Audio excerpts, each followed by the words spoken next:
Hi there, I'm Robyn with your real estate news report for this month.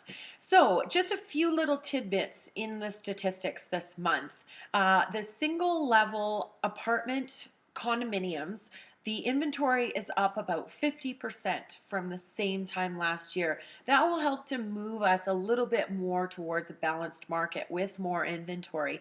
That being said, for townhouse condominiums, the majority of the sales, about 76% of all the sales, are below the $400,000 mark.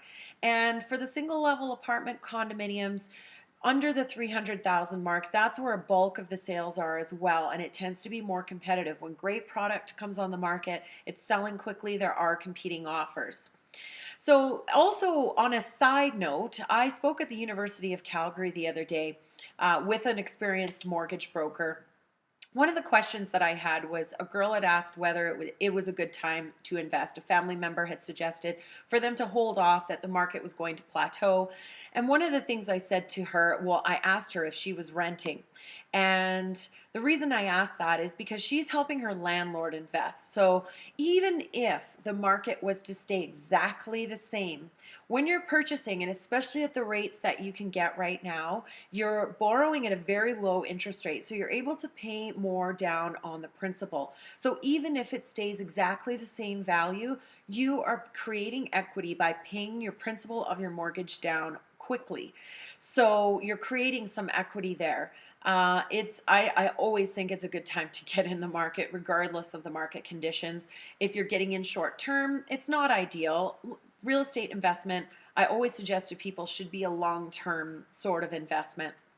Uh, One of the other things that I found out from this speaking the other day through the mortgage broker was that private sales, lenders actually look at private sales with a little bit more of a fine-tooth comb. There is more risk for the lenders in private sales because they're not represented, the sellers and buyers are not represented by a professional, so there aren't the warranties that are there when a professional is representing you, where their license is on the line. They're required. There's a certain amount of fiduciary duties that go along with it, so it's less risky for the lender. So although you may think you're saving money selling your home privately or purchasing privately, there actually are more risks there on many levels. So if you have more questions about that, feel free to give me a call.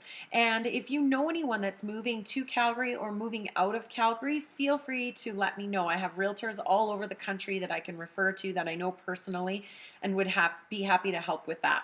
So have a great month of October, and I will touch base in another couple weeks. Thanks so much, and take care.